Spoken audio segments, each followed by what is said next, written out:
नमस्कार दोस्तों, Byju's exam prep IAS Hindi में आप सभी का स्वागत है।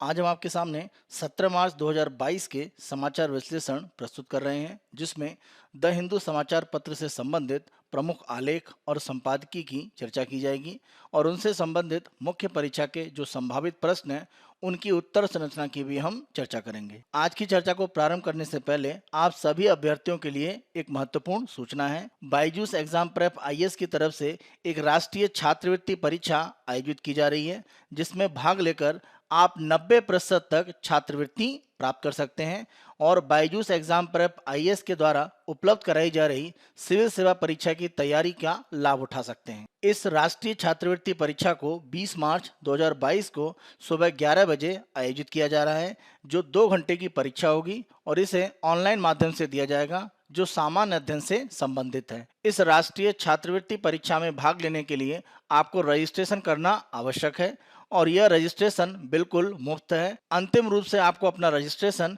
19 मार्च 2022 को शाम को 6 बजे तक कर लेना है। रजिस्ट्रेशन के संबंध में लिंक इस वीडियो के डिस्क्रिप्शन बॉक्स में दिया गया है।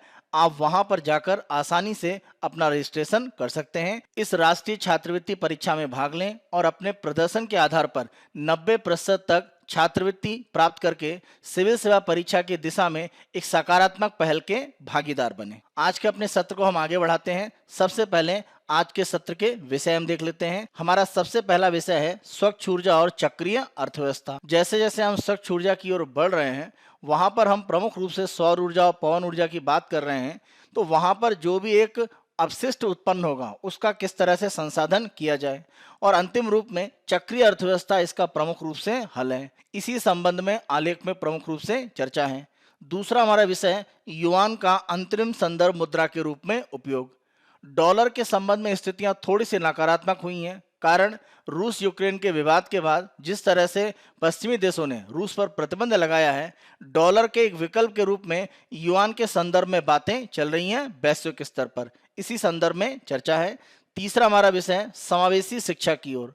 प्रमुख रूप से दिव्यांगों के लिए शिक्षा को किस तरह से सुलभ बनाया जाए, अलग अलग जिन समस्याओं का वो सामना करते हैं उनका निराकरण किस तरह किया जाए और जो भी एक तरह से सरकार के दिशा निर्देश हैं उनमें और क्या सुधार की गुंजाइश है, यह प्रमुख रूप से हम चर्चा करेंगे। चौथा हमारा विषय है कोविड-19 वैक्सीन पर पेटेंट अधिकारों में छूट। इसके संबंध में भारत के द्वारा प्रमुख रूप से प्रयास किया जा रहा है कि अगर पेटेंट अधिकारों में छूट मिलती है तो वैक्सीन की उपलब्धता सभी देशों में आसानी से हो सकती है। हमारा आज का अंतिम विषय होगा 2022 के अंत तक इलेक्ट्रिक वाहनों की बिक्री 10 गुना बढ़ जाएगी। तो जिस तरह से हम धीरे धीरे प्रदूषण नियंत्रण की बात कर रहे हैं और कार्बन तटस्थता 2070 तक प्राप्त करने का प्रयास कर रहे हैं, उस दिशा में इलेक्ट्रिक वाहनों का जो उपयोग है वो धीरे धीरे बढ़ेगा। इसी संदर्भ में आलेख में प्रमुख रूप से चर्चा है। अंत में हमारी चर्चा के आधार पर मुख्य परीक्षा के जो संभावित प्रश्न हैं उनकी उत्तर संरचना की हम चर्चा करेंगे। आज के पहले विषय को हम देखते हैं, clean energy must use the battery of a circular economy. चक्रीय अर्थव्यवस्था का प्रमुख रूप से उपयोग करके जो स्वच्छ ऊर्जा है उसको एक तरह से भविष्य के लिए हम काफी उपयोगी बना सकते हैं। इसी आधार पर आलेख में प्रमुख रूप से चर्चा है और इसके लिए क्या क्या उपाय हो सकते हैं वह विस्तृत रूप में बताया गया है। यह आलेख प्रश्न संख्या 6 पर सामान्य अध्ययन के तृतीय प्रश्न पत्र में अर्थव्यवस्था और ऊर्जा के साथ में संबंधित है। भारत के आर्थिक विकास के लिए सौर ऊर्जा और प्रमुख रूप से बैटरी की जो आवश्यकता है वो महत्वपूर्ण रूप में आगे सहायक होगी, क्योंकि वैश्विक स्तर पर सभी देशों के द्वारा प्रदूषण को नियंत्रित करने और साथ साथ जो भी आर्थिक विकास है उसको भी सतत रूप में बनाए रखने की प्रक्रियाएं संचालित की जा रही हैं। इस दिशा में सौर ऊर्जा और बैटरी प्रमुख रूप से स्वच्छ प्रौद्योगिकी के साधन है जो भारत के लिए काफी महत्वपूर्ण है। इसके लिए हमें आवश्यक यह है कि हमारी जो रैखिक अर्थव्यवस्था है उसको हमें चक्रीय अर्थव्यवस्था में बदलना पड़ेगा। स्वच्छ ऊर्जा के उपयोग को हम जैसे जैसे अर्थव्यवस्था में बढ़ाएंगे उससे संबंधित जो भी कचरा या अपशिष्ट है वो भी बढ़ता जाएगा और हमारा एक तरह से प्रयास ये होना चाहिए कि वहां पर जो भी अपशिष्ट है वह पुनः अर्थव्यवस्था में उपयोग हो पाए, अन्यथा पर्यावरण संरक्षण की जो स्थितियां हैं उसको हम पूर्ण रूप से हल नहीं कर पाएंगे। इसी दिशा में चक्रीय अर्थव्यवस्था के निर्माण के लिए प्रमुख रूप से आह्वान किया जा रहा है। अक्षय ऊर्जा की परियोजनाएं जैसे जैसे बढ़ेंगी उनसे उत्पन्न होने वाला जो भारी कचरा है उसके प्रबंधन के लिए हमें कुशल अपशिष्ट प्रबंधन पारिस्थितिकी तंत्र की आवश्यकता होगी। इंटरनेशनल रिन्यूएबल एनर्जी एजेंसी इसके अनुसार भारत में जितनी सौर क्षमता स्थापित है उससे जो भी अपशिष्ट निकलेगा, अगर हम 2030 तक का आकलन करें तो इससे 325 किलोटन अपशिष्ट प्राप्त। एक अन्य परामर्श firm JMK research and analytics, उनका अनुमान है कि अगर हम बैटरी रिसाइकलिंग की बात करें, यानी जो भी बैटरी का उपयोग स्वच्छ ऊर्जा के रूप में किया जाएगा, उसकी रिसाइकलिंग करने के लिए 2030 तक लगभग 23 गीगावाट घंटे की एक तरह से क्षमता होनी चाहिए। अगर इस तरह की क्षमता हम 2030 तक नहीं बनाएंगे तो बैटरी के कारण भी एक पर्यावरण में प्रदूषण की जो स्थितियां हैं वो लगातार बढ़ेंगी। चक्रीय अर्थव्यवस्था को एक तरह से व्यापक रूप में बढ़ाने का लाभ ये है कि जो भी हमारे उद्योग हैं, जहां पर सौर ऊर्जा या अक्षय ऊर्जा के अन्य उपकरणों का उत्पादन किया जा रहा है, उनके लिए कच्चे माल या अन्य जो भी पदार्थों की आवश्यकता है उनकी हम भरपाई कर सकते हैं। तो हमें बाहरी जो एक तरह से आपूर्ति श्रृंखला है उस पर निर्भर नहीं रहना पड़ेगा। इस निर्भरता को हम एक तरह से समाप्त कर सकते हैं। इस आधार पर भी हम अगर देखें तो वृत्ताकार या जो चक्रीय अर्थव्यवस्था है वो काफी महत्वपूर्ण हो जाती है। ऊर्जा, पर्यावरण और जल परिषद यानी council of energy, environment and water के एक अध्ययन के अनुसार भारत को 2070 तक अगर अपने आप को शुद्ध शून्य कार्बन करना है, इसके लिए 5,630 गीगावाट सौर ऊर्जा और 1,792 गीगावाट पवन ऊर्जा की आवश्यकता होगी। इस प्रकार की क्षमता अगर हमारे द्वारा उत्पन्न की जाती है तो इसके माध्यम से जो भी एक तरह से कचरा या अपशिष्ट उत्पन्न होगा उसका भी हमें पुनर्चक्रण करने की आवश्यकता है, अन्यथा यह पर्यावरणीय समस्या बन सकता है। भारत के द्वारा नवीकरणीय ऊर्जा के उत्पादन को बढ़ाने में हम अपशिष्ट प्रबंधन और रिसाइकलिंग का जो पारिस्थितिकी तंत्र है अगर उसको मजबूत रखेंगे तो इससे भारत पर्यावरणीय नुकसान की स्थितियों को तो कम करेगा ही करेगा, साथ साथ ऊर्जा सुरक्षा प्रदान करने और नए प्रकार के रोजगार सृजन करने में भी स्थितियों को मजबूत कर पाएगा। इसके लिए आवश्यक है कि अक्षय ऊर्जा उद्योग वृत्ताकार अर्थव्यवस्था या चक्रीय अर्थव्यवस्था के रूप में आगे बढ़े और इसके पोषण के लिए 6 अलग अलग कदम हैं जिनको एक तरह से आगे उठाया जा सकता है। इन 6 कदमों की हम प्रमुख रूप से आगे चर्चा कर रहे हैं। सबसे पहला कदम यह है कि जो भी नीति निर्माता हैं उन्हें स्वच्छ ऊर्जा के अलग अलग जो घटक हैं उनको एक तरह से कचरे के प्रबंधन के लिए जो नियम है उनमें लाने की आवश्यकता है, क्योंकि वर्तमान में इलेक्ट्रॉनिक कचरे का जो प्रबंधन है जिन नियमों के आधार पर किया जाता है उनमें वो कचरा नहीं शामिल है जो अक्षय ऊर्जा से प्राप्त होता है। इस रूप में हमें इलेक्ट्रॉनिक कचरा प्रबंधन के जो नियम है उनमें संशोधन करने की आवश्यकता है। इन नियमों में प्रमुख रूप से विस्तारित उत्पादक जिम्मेदारी एक तरह से होनी चाहिए। मान लेते हैं ए कंपनी जिसके द्वारा सोलर पैनल का उत्पादन किया गया है और बी कंपनी या बी उपभोक्ता जिसके द्वारा उपयोग किया जा रहा है। उपयोग समाप्त होने के बाद यह अपशिष्ट या कचरे में परिवर्तित होता है। अब इस कचरे का अंतिम रूप में निस्तारण कैसे करना है, ये जिम्मेदारी इस कंपनी के ऊपर ही रहती है कि वह इस प्रकार के कचरे को प्राप्त करें और अंतिम रूप में उसका निस्तारण करें। इसे ही हम विस्तारित उत्पादक जिम्मेदारी कहते हैं, जो उत्पादक पर ही कचरे के संबंध में जो प्रबंधन है उसकी जिम्मेदारी डालता है। भारत में अक्षय ऊर्जा उद्योग एक जटिल संरचना में काम करता है, जहां पर विभिन्न प्रकार के निर्माता हैं, असेंबलर हैं, जो अलग अलग उपकरणों को इस तरह से मिलाते हैं, फिर उनका उपयोग किया जाता है ऊर्जा उत्पादन में। साथ साथ आयातक हैं जो बाहर से आयात करते हैं और वितरक जिनके द्वारा इसको अलग अलग जो उपभोक्ता है वहां तक पहुंचाया जाता है। तो जितने भी हितधारक हैं उनको एक तरह से अक्षय ऊर्जा की जो मूल श्रृंखला है उसमें अलग अलग रूप में उनकी क्या जिम्मेदारियां हैं वो स्पष्ट होनी चाहिए और यह सही से परिभाषित किया जाना चाहिए, जिससे कचरे का संग्रह और पुनर्चक्रण की जो स्थितियां हैं वो एक तरह से प्राप्त हो पाए। और इसके लिए वार्षिक लक्ष्य भी एक तरह से बनाए जा सकते हैं, क्योंकि कितने उपकरणों का उपयोग भारत में हो रहा है उसका एक अनुमान लग सकता है।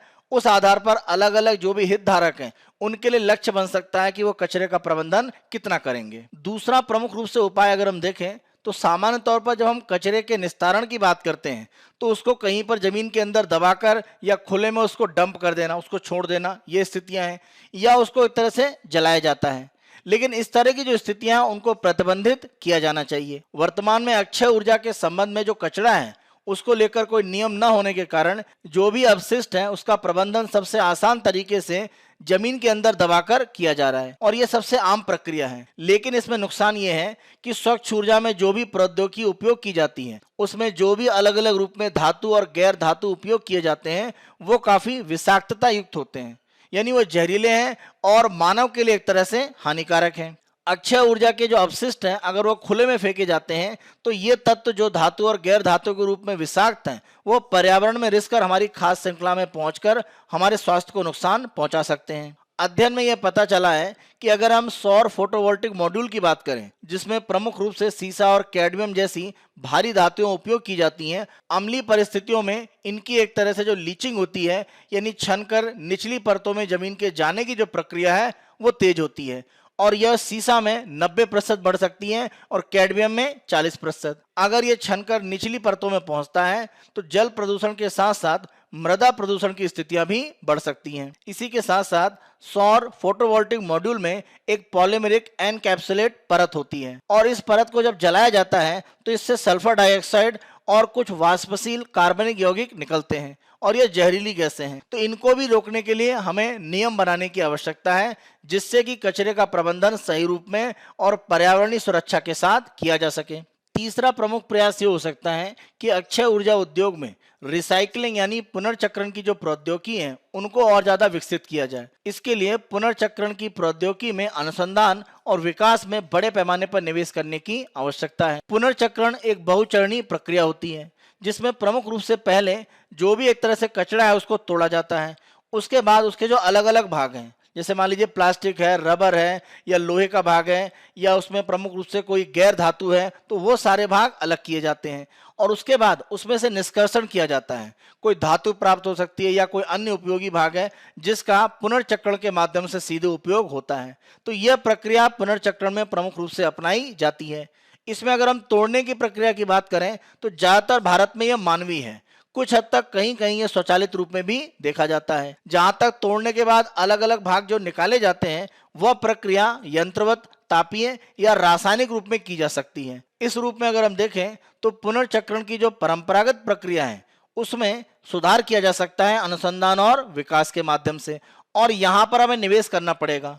यानी जो भी एक तरह से कचरा है उसका जो प्रबंधन किया जा रहा है, जो पुनर्चक्रण किया जा रहा है, उसमें क्या नई तकनीक हो सकती है, उसमें प्रमुख रूप से निवेश बढ़ाने की आवश्यकता है। अगर नई तकनीक का विकास होता है कचरे के पुनर्चक्रण के लिए तो इससे दक्षता तो बढ़ेगी, साथ साथ जो पर्यावरणीय हानि है वो भी कम होगी। इसी के साथ साथ भारत में जो घरेलू अपशिष्ट पुनर्चक्रण सुविधाएं हैं उनको वैश्विक स्तर पर जो पुनर्चक्रण कंपनियां हैं जिनके द्वारा नई तकनीक के अनुसार काम किया जा रहा है उनके साथ साझेदारी करनी चाहिए, जिससे कि नई तकनीक का हस्तांतरण भारत में भी हो पाए और इस प्रक्रिया में पुनर्चक्रण को हम ज़्यादा मजबूत कर सकते हैं। जैसे उदाहरण के लिए जो भी कचरा है उससे अगर कोई धातु ऐसी प्राप्त हो जिसका अक्षय ऊर्जा निर्माण में दोबारा उपयोग किया जा सके तो यह धातु की जो आपूर्ति है उसको लेकर स्थितियों को थोड़ा आसान करेगा।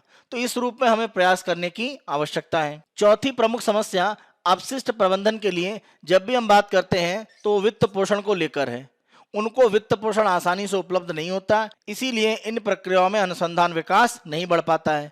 हमारी कोशिश ये होनी चाहिए कि जो भी संस्थाएं पुनर्चक्रण पारिस्थितिकी तंत्र में काम कर रही हैं उनके लिए वित्तीय पहुंच को हम आसान करें, जो भी बाधाएं हैं उनको समाप्त करें। केंद्र सरकार को एक तरह से यह प्रस्ताव रखना चाहिए कि जो भी सार्वजनिक और निजी क्षेत्र के बैंक हैं अगर अक्षय ऊर्जा अपशिष्ट रिसाइकलिंग की सुविधा स्थापना के लिए किसी भी तरह के ऋण पर कोई व्यक्ति एक तरह से प्रस्ताव देता है तो उन ऋणों पर जो ब्याज दर है वो कम लेनी चाहिए, जिससे कि इस तरह के जो उद्योग हैं वो ज्यादा से ज्यादा आगे बढ़ने के लिए अपने आप को प्रेरित कर पाएं। सरकार को यह भी प्रयास करना चाहिए कि जिन संस्थाओं के द्वारा अपशिष्ट प्रबंधन का काम किया जाएगा उनको न्यूनतम अपशिष्ट मात्रा लगातार मिलती रहेगी अपना काम चलाने के लिए, और उनके द्वारा जो भी पुनर्चक्रण या रिसाइकलिंग की जाएगी उनके प्रदर्शन के आधार पर एक ग्रीन सर्टिफिकेट उनको जारी किया जाएगा। जिन कंपनियों को ग्रीन सर्टिफिकेट प्राप्त होगा वो एक तरह से वित्तीय बोझ अपना कम कर सकती हैं, क्योंकि इस सर्टिफिकेट के आधार पर अगर कंपनियां नए प्रकार के ऋण चाहते हैं तो उनको आसानी से मिलेंगे,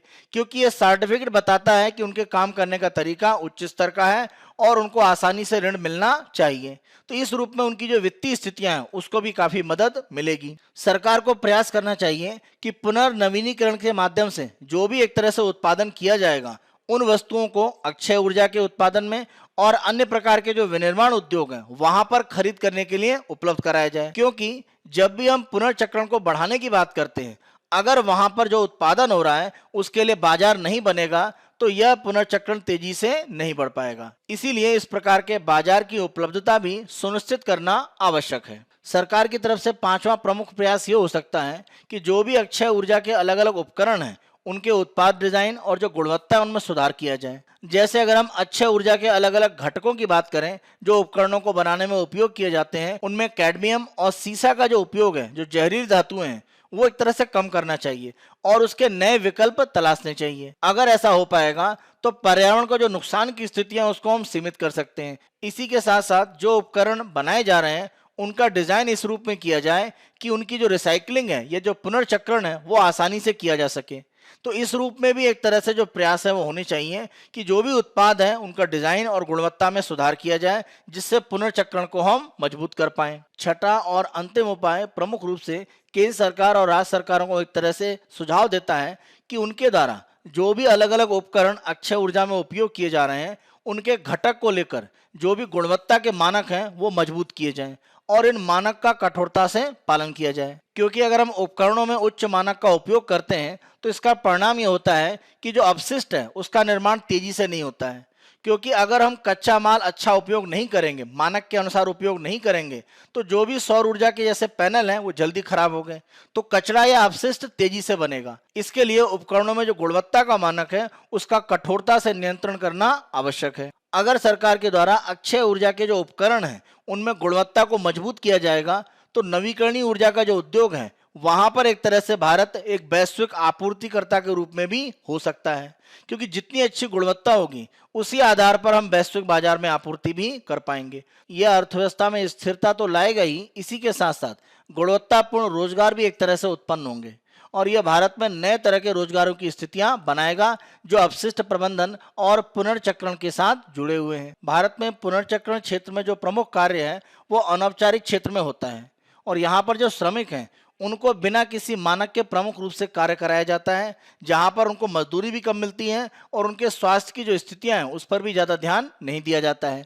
तो यह भी एक मजबूत सामाजिक पक्ष है कि अगर हम भारत में पुनर्चक्रण उद्योग को व्यवस्थित करते हैं, मानकों के अनुसार बनाते हैं, तो जो मजदूर यहाँ पर अनौपचारिक क्षेत्र में काम कर रहे हैं उनके सामाजिक आर्थिक जो हित हैं उनको भी एक तरह से हम मजबूत कर सकते हैं और साथ साथ उनके जीवन की बेहतर गुणवत्ता भी एक तरह से निर्धारित कर सकते हैं। अंतिम रूप में हम ध्यान रखें कि यहाँ पर कुशल अक्षय ऊर्जा अपशिष्ट प्रबंधन ये हमारे लिए एक विकल्प नहीं है, ये हमारे लिए अनिवार्यता बन गया है।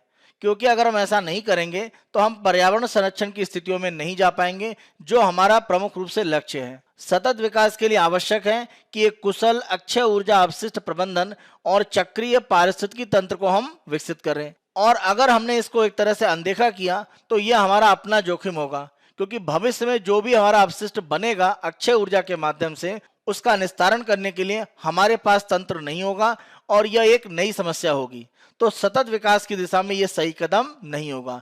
इसके लिए हमें कुशल अपशिष्ट प्रबंधन और चक्रीय पारिस्थितिकी तंत्र को अर्थव्यवस्था में विकसित करने की आवश्यकता है। आज के हम दूसरे आलेख को देखते हैं। In times of war the yuan as a reference currency for एंट्रीम ऑयल ट्रेड। इस आलेख में प्रमुख रूप से रूस यूक्रेन के बीच में जो युद्ध की स्थिति है उसमें युआन को एक संदर्भ मुद्रा के रूप में वैश्विक स्तर पर आगे बढ़ाने की बात की गई है।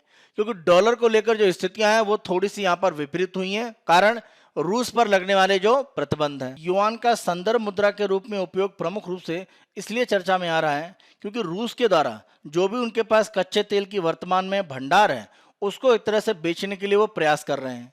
क्योंकि पश्चिमी देशों के द्वारा जो आर्थिक प्रतिबंध लगे हैं, खासतौर से अमेरिका के द्वारा, ऐसी स्थितियों में रूस के द्वारा जो कच्चा तेल है वो अन्य बाजारों में नहीं बेचा जा सका है और प्रमुख रूप से डॉलर में वो व्यापार होता है तो वो प्रतिबंधित है। रूस के द्वारा भारत को तेल बेचने की कोशिश की जा रही है, लेकिन यहाँ पर जो मुद्रा है वो डॉलर की जगह युआन या अन्य विकल्प के रूप में देखा जा रहा है। वर्तमान में रूस के द्वारा जो भी ऊर्जा का निर्यात किया जाता है उसकी खरीद पर कोई पूर्ण प्रतिबंध नहीं है, लेकिन जितने भी प्रमुख व्यापारी हैं वह रूसी ऊर्जा एक तरह से खरीदने में बहुत ज्यादा इच्छा नहीं दिखा रहे हैं। क्योंकि उनको ये लग रहा है कि अगर मान लीजिए उनके द्वारा यह खरीद की जाती है और आगे चलकर यूक्रेन में युद्ध तेज होता है तो संयुक्त राज्य अमेरिका और प्रतिबंध लगा सकता है और ऐसी स्थिति में उनके पास ऊर्जा का भंडार हो जाएगा जिसको वो आगे बेच नहीं पाएंगे। इसीलिए रूसी ऊर्जा के जो साधन है, जैसे कच्चे तेल की अगर हम बात करें या प्राकृतिक गैस की बात करें, उसे खरीदने को लेकर वो बहुत अधिक इच्छुक नहीं है। पश्चिमी देशों का जो प्रतिबंध लगा है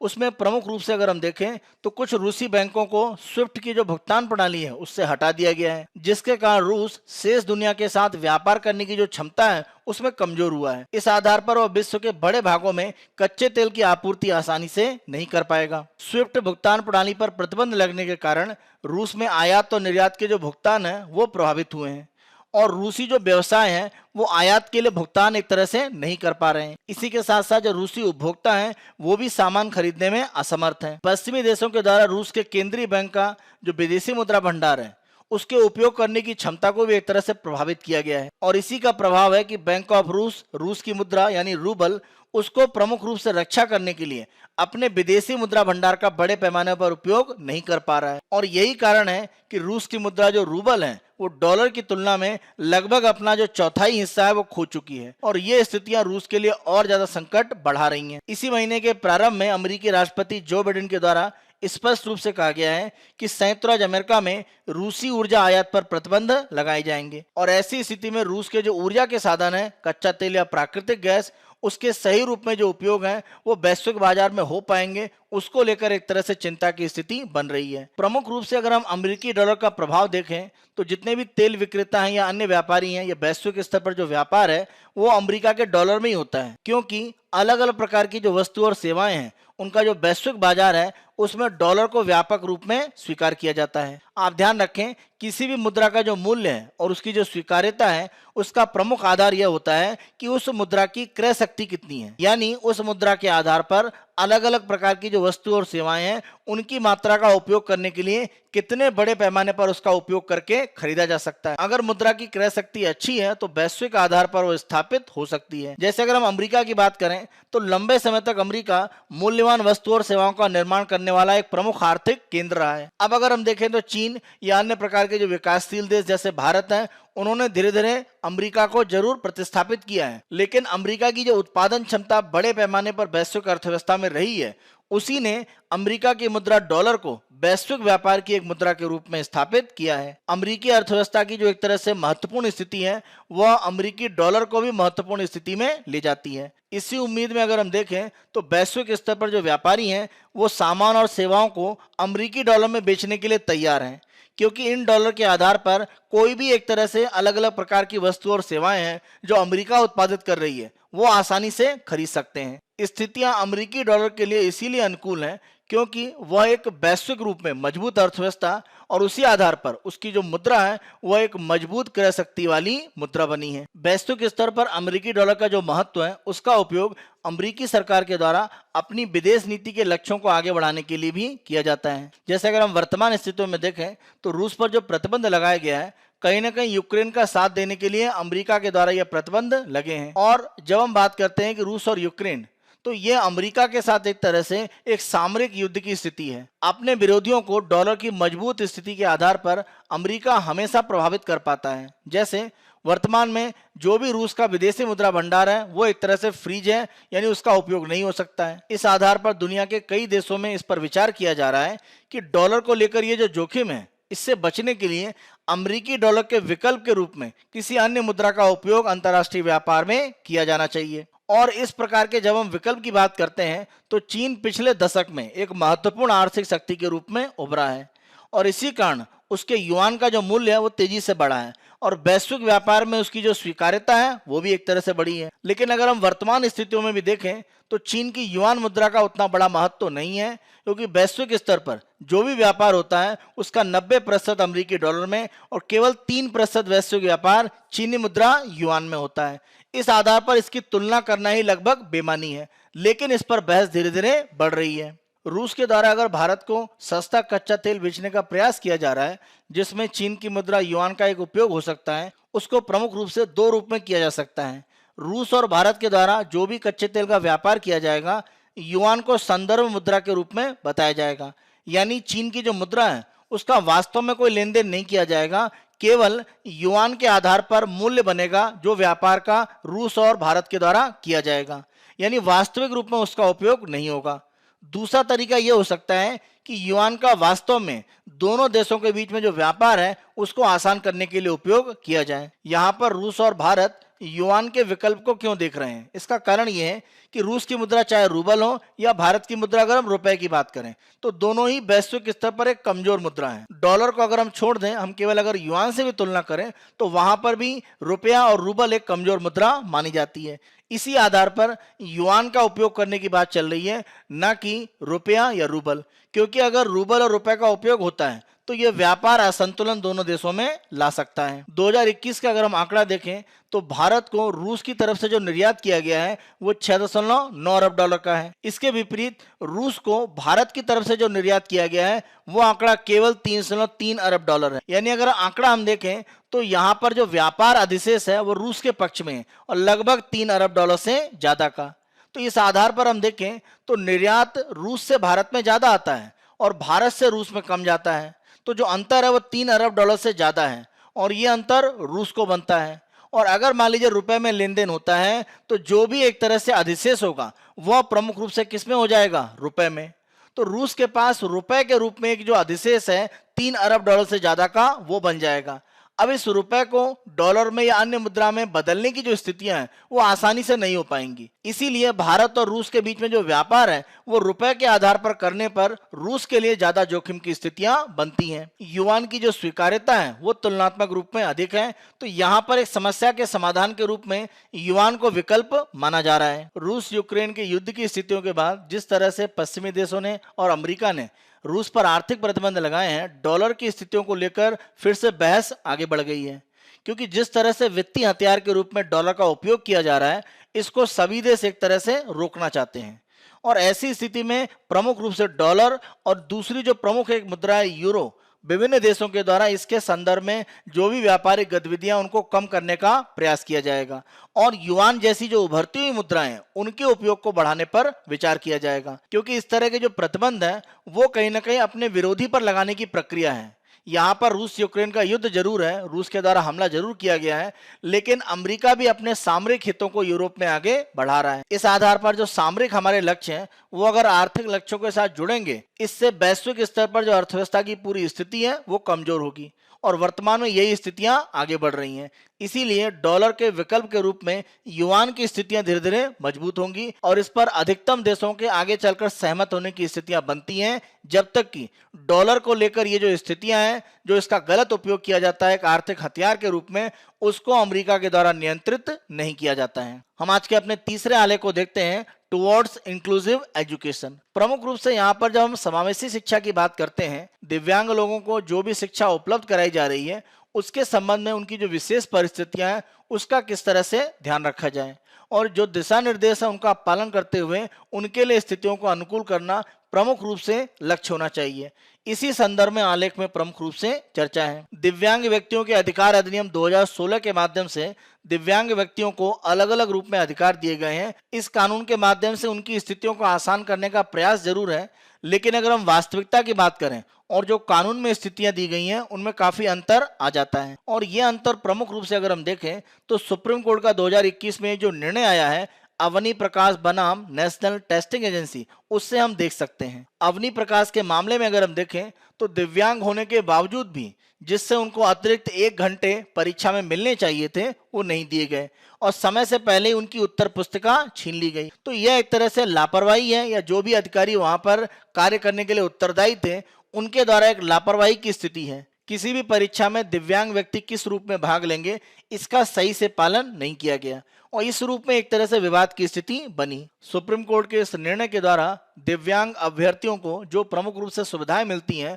वह एक तरह से उपलब्ध हो पाए, यह सुनिश्चित किया गया। अवनी प्रकाश मामले की पृष्ठभूमि में अगर हम देखें तो विश्वविद्यालय अनुदान आयोग के द्वारा उच्च शिक्षा संस्थान और विश्वविद्यालयों में सुलभता को लेकर जो दिशा निर्देश हैं और जो मानक हैं उनका एक मसौदा जारी किया गया है। इसे हम दिव्यांगों के लिए स्थितियां अनुकूल करने की दिशा में एक सही कदम कह सकते हैं। यहाँ पर जो भी दिशा निर्देश दिए गए हैं उनके संबंध में प्रमुख रूप से क्या समस्याएं हैं और क्या सुधार हो सकते हैं वो यहाँ पर हम प्रमुख रूप से चर्चा कर रहे हैं। पहली प्रमुख समस्या इस दिशा निर्देश में जो देखी गई है वह है प्रक्रियात्मक दोष। यानी जो भी दिशा निर्देश जारी किए गए हैं, जो भी दिशा निर्देश की कॉपी स्कैन करके ऑनलाइन प्लेटफॉर्म पर डाली गई है या जो भी एक तरह से डिजिटल कॉपी इसकी उपलब्ध है वो बहुत स्पष्ट नहीं है। कोशिश ये होनी चाहिए कि डिजिटल रूप में जो भी दिशा निर्देश जारी किए गए हैं वो स्पष्ट हो। इसी के साथ साथ जो भी दिशा निर्देश हैं वो यथार्थवादी होने चाहिए और महत्वपूर्ण रूप में जो भी दिशा निर्देश हैं उनके साथ साथ एक चेकलिस्ट होनी चाहिए, यानी दिशा निर्देशों के पालन के लिए क्या स्थितियां हैं वो वहां पर स्पष्ट होनी चाहिए।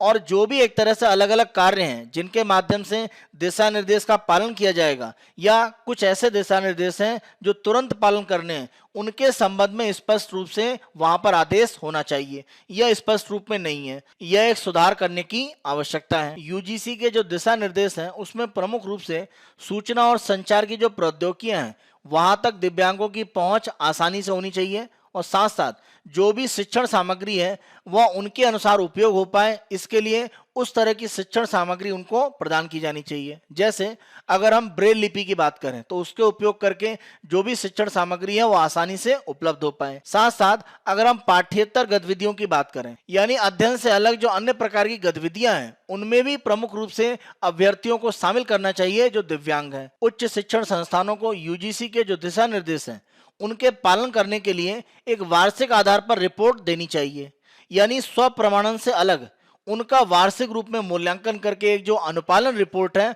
वो आनी चाहिए। इस रिपोर्ट के आधार पर यह सुनिश्चित होगा कि जो दिशा निर्देश है उनका सही से पालन हुआ या नहीं हुआ। इसी के साथ साथ यदि कोई उच्च शिक्षण संस्थान जो भी यूजीसी के दिशा निर्देश हैं उनका पालन नहीं करता है तो उसके खिलाफ अनुशासनात्मक कार्यवाही भी होनी चाहिए। यूजीसी के द्वारा जो दिशा निर्देश जारी हैं उनमें दिव्यांगों की जो आवश्यकताएं हैं, जो जरूरतें हैं, उनका आकलन लगातार होना चाहिए और इसके लिए समान अवसर प्रकोष्ठ या सक्षम करने वाली इकाई का गठन होना चाहिए जिसके द्वारा वार्षिक या द्विवार्षिक आधार पर अपनी रिपोर्ट प्रस्तुत की जाए, जिसके आधार पर दिव्यांगों की आवश्यकताओं का अनुमान लगाकर उनमें सुधार किया जा सकता है। इस प्रकार का अगर मूल्यांकन किया जाता है तो जो भी प्रशासन है जो उच्च शिक्षण संस्थान को संचालित कर रहा है वो विशेष प्रकार की जो आवश्यकताएं हैं उनको ध्यान में रखकर जो भी हस्तक्षेप या सुधार है वो कर पाएगा। दिव्यांगों की आवश्यकताओं को लेकर जो मूल्यांकन है वो एक सुनवाई के रूप में होना चाहिए, यानी योजना की जो भी एक सामग्री है और जिस रूप में योजना का क्रियान्वयन किया गया है उसकी विस्तृत चर्चा होनी चाहिए, जिससे अलग अलग पक्षों के आधार पर जो कमियां हैं उनका आकलन सटीकता से किया जा सके। इसी के साथ साथ कोशिश ये होनी चाहिए कि अगर कोई दिव्यांग छात्र किसी उच्च शिक्षण संस्थान में शामिल होता है तो उसकी जो आवश्यकताएं उनका आकलन करना चाहिए और उसके आधार पर उसकी जरूरतों को पूरा करने के लिए एक योजना तैयार की जानी चाहिए। तभी हम दिव्यांगों के लिए स्थितियां अनुकूल कर सकते हैं। सभी उच्च शिक्षण संस्थानों को शैक्षणिक और गैर शैक्षणिक जो गतिविधियां हैं उनमें आवेदन, नामांकन, प्रतिधारण और छात्रों की जो भागीदारी है इस मापदंड के आधार पर जो दिव्यांग छात्र हैं उनका डाटा बनाना चाहिए, जिससे किसी भी क्षेत्र में अगर उनको समस्याएं हैं तो उनका समाधान किया जा सके। यूजीसी के द्वारा जो दिशा निर्देश उच्च शिक्षण संस्थान और विश्वविद्यालयों के लिए जारी किए गए उन्हें दिव्यांग व्यक्तियों के अधिकार नियम 2017 के आधार पर होना चाहिए, जिसमें एक निवारण तंत्र भी दिया गया है, यानी अगर कोई समस्या है तो उसका निवारण या समाधान करने के लिए एक तंत्र भी होना चाहिए। तो ये जो दिशा निर्देश है इसमें निवारण तंत्र की एक कमी है उसको भी शामिल होना चाहिए। अगर इस तरह का निवारण तंत्र रखा जाएगा तो अगर कोई उच्च शिक्षण संस्थान है जो यूजीसी के दिशा निर्देश लागू नहीं करता है या उनका उल्लंघन करता है तो जो दिव्यांग व्यक्ति है वह इस तंत्र का सहारा लेकर अपनी जो समस्या है उसका हल प्राप्त कर सकता है। यूजीसी के दिशा निर्देश के जो अलग अलग नियम है उसमें अगर हम नियम नंबर 7 की बात करें तो उसमें जिला शिक्षा अधिकारी को किसी भी उल्लंघन से निपटने का अधिकार दिया जा सकता है। इसी तरह यूजीसी इन दिशा निर्देशों के उल्लंघन के बारे में शिकायत दर्ज करने के लिए दिव्यांग व्यक्तियों के लिए एक तंत्र स्थापित करने पर विचार कर सकता है और ऐसी शिकायतों का समयबद्ध तरीके से निपटारा होना चाहिए, तभी दिव्यांग जनों को जो भी लाभ है वो हम समय पर उपलब्ध करा सकते हैं शिक्षा की सुलभता को लेकर। अंतिम रूप में जो भी दिशा निर्देश हैं वहां पर शिकायत निवारण तंत्र के संबंध में जो भी अलग अलग तौर तरीके हैं उनको व्यापक रूप में रेखांकित करने के लिए अलग से एक अध्याय की आवश्यकता है, क्योंकि अगर किसी तरह की सुविधा देने की स्थितियां कोई कानून बनाता है और उसका पालन नहीं हो पाता है तो उसका निवारण करने का जो तंत्र शिकायत का वो मजबूत होना चाहिए। इसके लिए अलग से एक अध्याय जो दिशा निर्देश है यूजीसी के उनमें जुड़ना चाहिए, तभी हम उच्च शिक्षण संस्थानों में जो स्थितियां हैं वो दिव्यांगों के अनुकूल बना सकते हैं। आज का हमारा अगला आलेख patent rights on covid jabs में भी वेब। यहाँ पर कोविड-19 की जो वैक्सीन है उसके संबंध में जो पेटेंट के अधिकार है उनमें कुछ छूट देने की स्थितियां बन रही हैं, उसी संदर्भ में प्रमुख रूप से चर्चा है। कोविड-19 की अलग अलग जो वैक्सीन है उनके उत्पादन को लेकर जो पेटेंट के नियम है वह एक बड़ी बाधा है, क्योंकि अगर कंपनियों ने पेटेंट प्राप्त कर रखा है तो उनका उत्पादन बिना पेटेंट में छूट मिले नहीं किया जा सकता है। और इसके लिए भारत और दक्षिण अफ्रीका के द्वारा प्रमुख रूप से WTO में एक तरह से प्रस्ताव लाया गया, लेकिन अमेरिका की तरफ से इसका कुछ समर्थन था, लेकिन यूरोपीय संघ या अन्य देशों के द्वारा इसका विरोध किया गया। वर्तमान स्थितियों में अगर हम देखें तो यूरोपीय संघ की तरफ से एक प्रस्ताव दिया गया है कि कोविड-19 के जो अलग अलग वैक्सीन है उनमें जो पेटेंट के नियम है उसमें हम 5 साल की छूट दे सकते हैं, जिसके आधार पर अलग अलग देश इसका उत्पादन करके अपने यहाँ जो वैक्सीन की आवश्यकता है उसको पूरा कर सकते हैं। यहाँ पर हम ध्यान रखें, यह छूट जो 5 साल के लिए दी जा रही है केवल कोविड-19 की वैक्सीन के संबंध में है। कोविड-19 की अलग अलग जो दवाएं हैं या जो नैदानिक उपकरण होते हैं उन पर यह छूट लागू नहीं होगी। यहाँ पर यूरोपीय संघ का यह कहना है कि आने वाले 6 महीनों में दवाओं और नैदानिक जो उपकरण है जो कोविड-19 से संबंधित है उनमें छूट देने की प्रक्रिया को लेकर वार्ता शुरू की जा सकती है। यहाँ पर यूरोपीय संघ के द्वारा भारत के द्वारा जो मूल रूप से मांग रखी गई थी कि कोविड के संबंध में जो भी चिकित्सीय स्थितियां हैं, वो चाहे वैक्सीन हो, चाहे दवाएं हो या उपकरण, उनमें पूर्ण रूप से पेटेंट की स्थितियां समाप्त कर दी जाएं, यानी बौद्धिक संपदा प्रतिबंधों को हटा दिया जाए, छूट दे दी जाए, उसको यूरोपीय संघ ने खारिज किया है। केवल कोविड-19 की वैक्सीन के संबंध में जो पेटेंट के अधिकार है उनमें 5 वर्ष के लिए छूट प्रस्तावित है। इस छूट के बाद विकासशील देशों में जो दवा कंपनियां हैं वो पेटेंट वाली जो वैक्सीन है उनका उत्पादन कर सकती हैं, अपने देश में उपयोग कर सकती हैं और इन टीकों का निर्यात भी किया जा सकता है। कोविड-19 की वैक्सीन के संबंध में छूट को लेकर भारत और दक्षिण अफ्रीका के द्वारा प्रमुख रूप से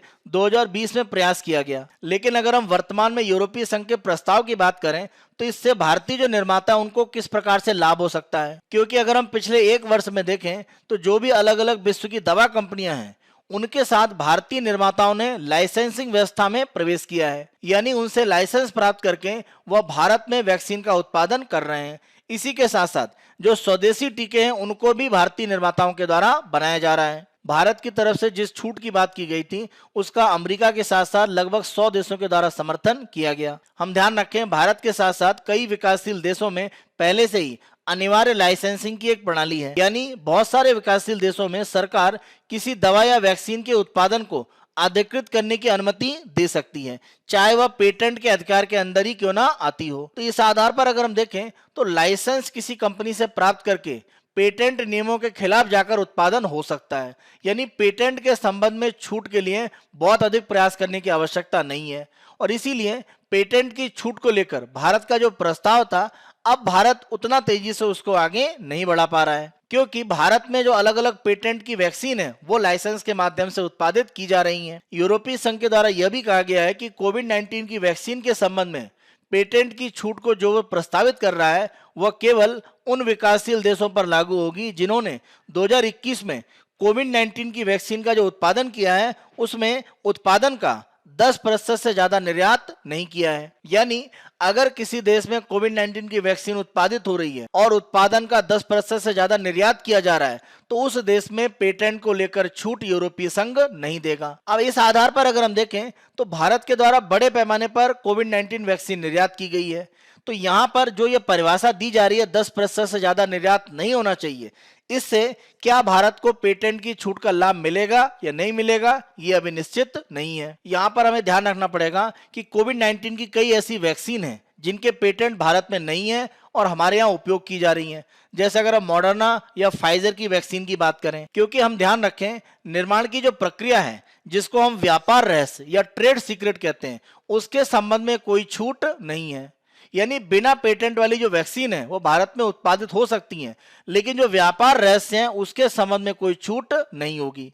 तो यहाँ हम ध्यान रखें कि पेटेंट से ज्यादा जो विनिर्माण की जानकारी है वो ज्यादा मायने रखती है, क्योंकि जिन कंपनियों ने भारत में पेटेंट नहीं प्राप्त किया है लेकिन अपना जो व्यापार रहस्य है उस वैक्सीन के बनाने की जो प्रक्रिया है उसको लेकर एक तरह से वो छूट नहीं देंगे।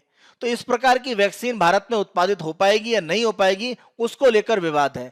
तो पेटेंट से ज्यादा जो व्यापार रहस्य है वहां पर हमें ध्यान रखने की आवश्यकता है। अगर भारत के द्वारा पेटेंट छूट पर ज्यादा दबाव डाला जाएगा तो भारतीय उद्योग पश्चिमी देशों के द्वारा जो आपूर्ति एक तरह से प्राप्त करते हैं, जिसके आधार पर प्रमुख रूप से दवाएं जो कोविड-19 में उपयोग हो रही हैं और अलग अलग जो डायग्नोस्टिक के जो उपकरण हैं जो एक तरह से आवश्यक घटक होते हैं जिनके आधार पर कोविड-19 का इलाज किया जा रहा है, उनके उत्पादन की प्रक्रिया प्रभावित हो सकती है, क्योंकि उनके कच्चे माल की बड़े पैमाने पर जो आपूर्ति है वो पश्चिमी देशों से होती है। कोविड 19 के टीकों को लेकर स्थितियां भारत में काफी हद तक नियंत्रित हैं। हमें दवाओं के संदर्भ में ध्यान रखने की आवश्यकता है, क्योंकि इसका जो पेटेंट है उस पर कोई छूट नहीं दी जा रही है। कोविड 19 की अलग अलग दवाएं और उनमें जो डायग्नोस्टिक के उपकरण हैं उनमें एक तरह से जो पेटेंट है उसकी छूट को लेकर भारत को भविष्य में प्रयास करना चाहिए, और यह प्रयास इस रूप में किया जाए कि कच्चे माल की जो आपूर्ति भारत में दवाओं और डायग्नोस्टिक उपकरण के लिए होती है वो प्रभावित ना हो। आज के हम अपने अंतिम आलेख को देखते हैं।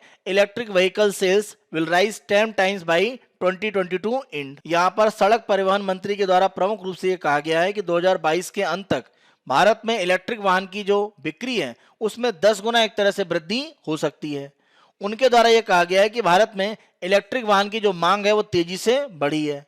अगर हम 2019-20 से 2020-21 की बात करें तो इलेक्ट्रिक वाहन में जो दोपहिया वाहन है उसमें 422% की वृद्धि हुई है, तिपहिया वाहनों में 75% की वृद्धि हुई है, और अगर हम चौपहिया वाहनों की बात करें इसमें 230% की वृद्धि हुई है। इलेक्ट्रिक बसों की संख्या अगर हम देखें तो 80 से बढ़कर 1177 हो गई है, यानी 1200% की एक वृद्धि हुई है। तो इलेक्ट्रिक वाहन को लेकर जो स्थितियां भारत में तेजी से आगे बढ़ रही हैं, ये आंकड़े परिवहन क्षेत्र में सतत विकास के लिए काफी सकारात्मक हैं। भारत सरकार का प्रयास है कि 2022 के अंत तक पेट्रोलियम के माध्यम से जो भी दोपहिया वाहन, कार या बसें संचालित होती हैं उनकी लागत और जो इलेक्ट्रिक वाहन है इनके समकक्ष दोनों की लागत बराबर हो जाए।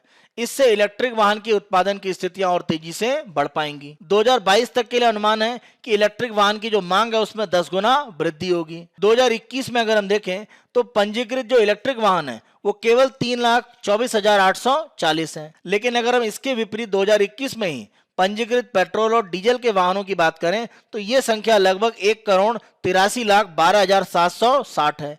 यानी इलेक्ट्रिक वाहन का जो पंजीकरण है वो पेट्रोल और डीजल के वाहन की तुलना में केवल 1.7% है। इसको तेजी से बढ़ाने की आवश्यकता है। सरकार का यह भी मानना है कि अगर हम इलेक्ट्रिक वाहन को बढ़ा पाते हैं तो कच्चे तेल के जो आयात है उनको हम कम कर सकते हैं। वर्तमान में यह लगभग 8 लाख करोड़ का है। सरकार का यह मानना है कि जिस तरह से ऑटोमोबाइल क्षेत्र बढ़ रहा है यह एक तरह से जो आंकड़ा है वो 25 लाख करोड़ तक पहुंच सकता है, लेकिन इसमें कमी हम कर सकते हैं अगर हम प्रमुख रूप से इलेक्ट्रिक वाहन के क्षेत्र को तेजी से विस्तारित करें। इसीलिए अगर हम देश के आर्थिक हित की बात करें और साथ साथ अगर हम पारिस्थितिकी और पर्यावरण के हित की बात करें तो हमें बिजली, ethanol, methanol, biodiesel, bio CNG और हरित हाइड्रोजन इस तरह के जो वैकल्पिक ईंधन है उन पर भी तेजी से जाने की आवश्यकता है इलेक्ट्रिक वाहन के साथ साथ।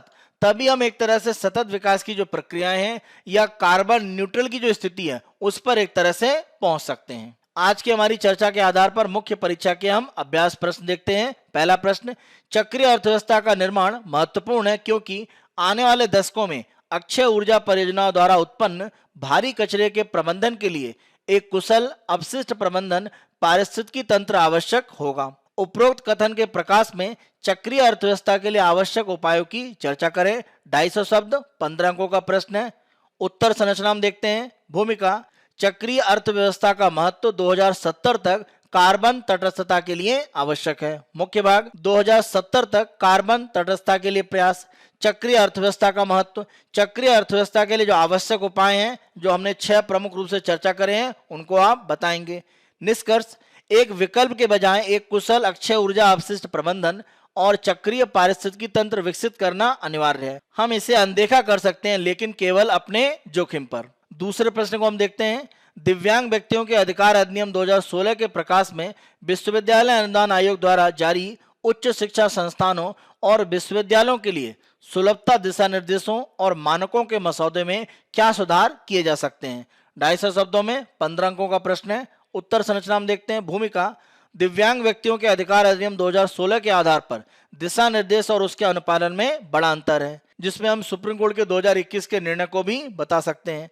मुख्य भाग, प्रमुख दिशा निर्देश, उसके अनुपालन में समस्याएं और उपाय क्या हैं जो इनके समाधान के रूप में हो सकते हैं। निष्कर्ष, सही अनुपालन दिशा निर्देशों को दिव्यांगों के लिए वास्तविक रूप में लाभकारी बनाएगा। यानी अगर दिशा निर्देशों का अनुपालन सुनिश्चित किया जाए तो वास्तविक रूप में जो दिव्यांग जन है उनको लाभ की स्थितियां बनेंगी। यह हमारा 17 मार्च 2022 का समाचार विश्लेषण है। आने वाले दिनों में अन्य दिनों के समाचार विश्लेषण हम आपको इसी तरह से उपलब्ध कराते रहेंगे। Byju's exam prep IAS Hindi को आप बहुत अधिक पसंद कर रहे हैं। अधिक से अधिक संख्या में लाइक, शेयर और सब्सक्राइब करना ना भूलें। धन्यवाद।